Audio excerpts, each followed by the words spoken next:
Leo, kumusta? Maligayang pagdating sa iyong pagbasa. Ikokonekta natin ang iyong enerhiya. Pangkalahatan lang ito kaya kunin ang tumutugma sa iyong sitwasyon at hayaan na ang hindi. Mangyaring tingnan ang iyong buwan ng tanda at ascendant dahil hinahayaan ka nitong makita ang higit pa sa maaring dumating. Magbabahagi ako sa iyo ng isang mensahe ng liwanag sa pamamagitan ng iyong mga anghel na tagapangalaga. Gusto nilang mag-iwan sa iyo ng isang senyales na dumarating sa tamang sandali na kailangan mo ito. Kaya tingnan natin kung ano ang dapat mong malaman.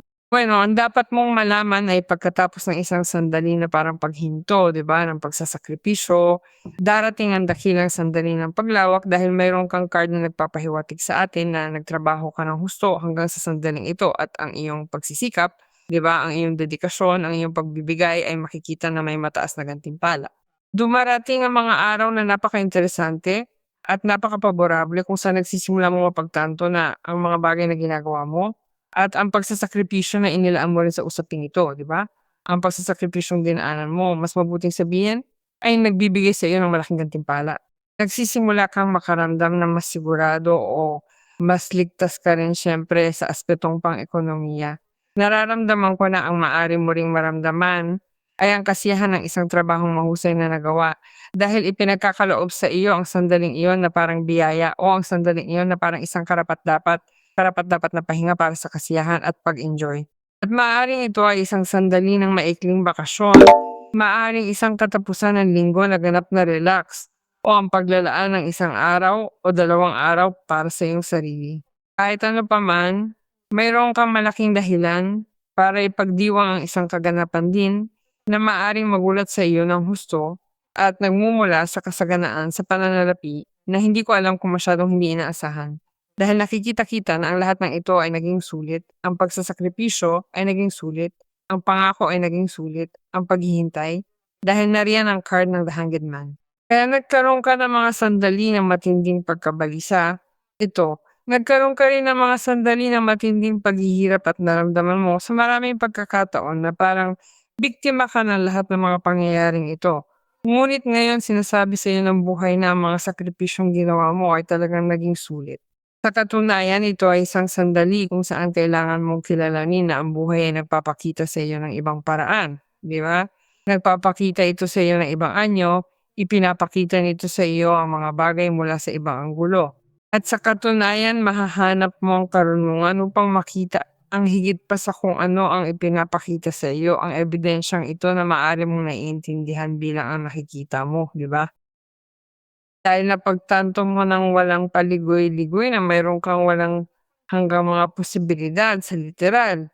Lalo na kung nagsisimula ka na mag-vibrate dito sa kung ano ang tagumpay na ito, di ba?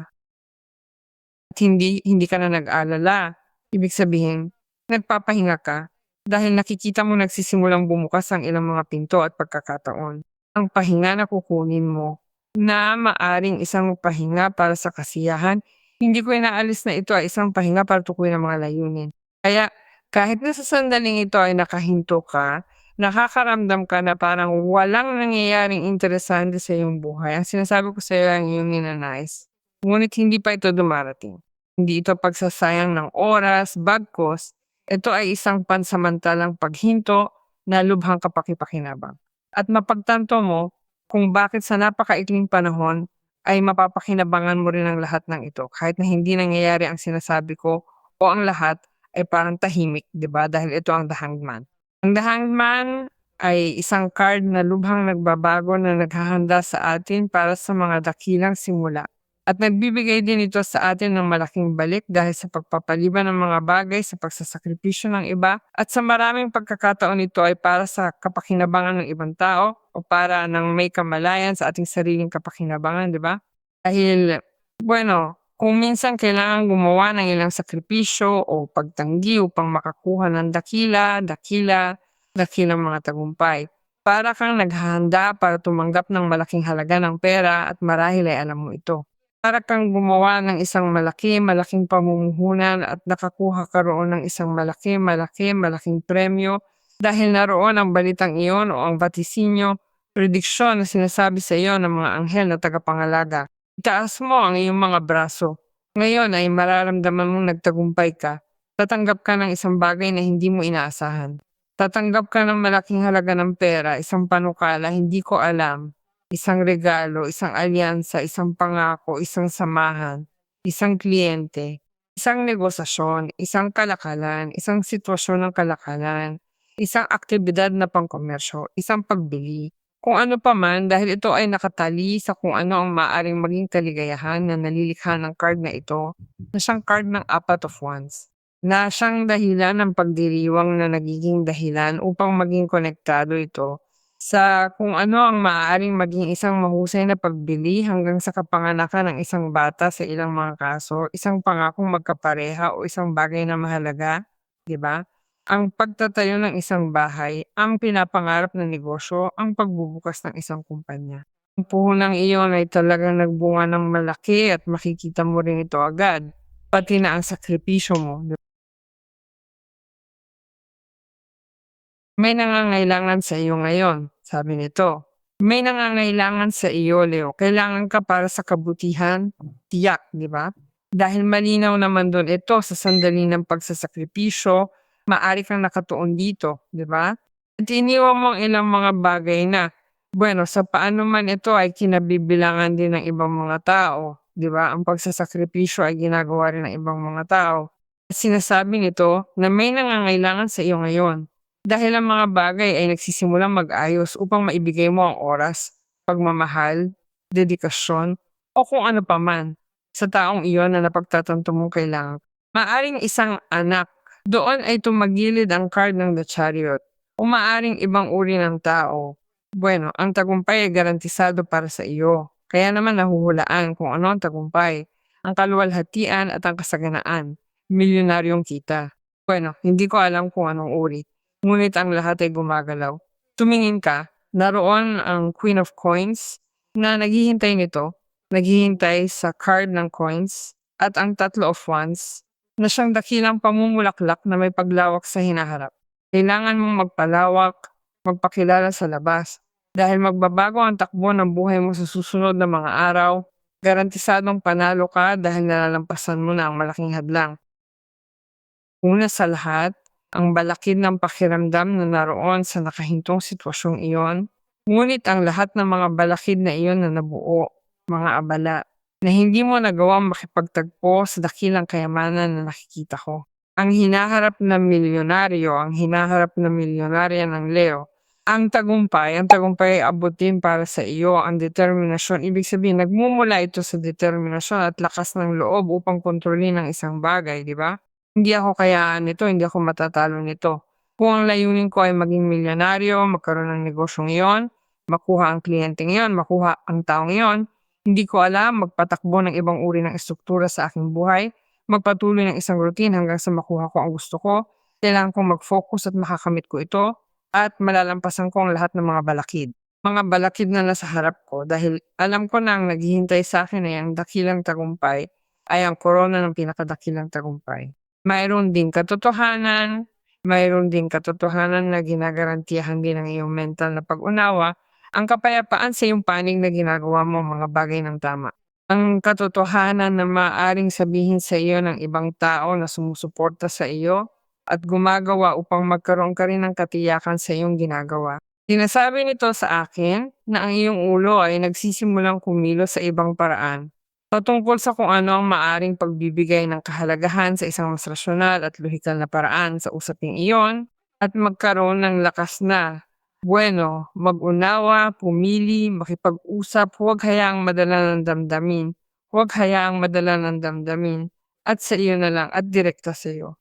Ang mga emosyon na nagpapagawa sa iyo ng mga negatibong paghuhusga, di ba? Lumabas ka doon, subukang balansehin ang mga usaping ito.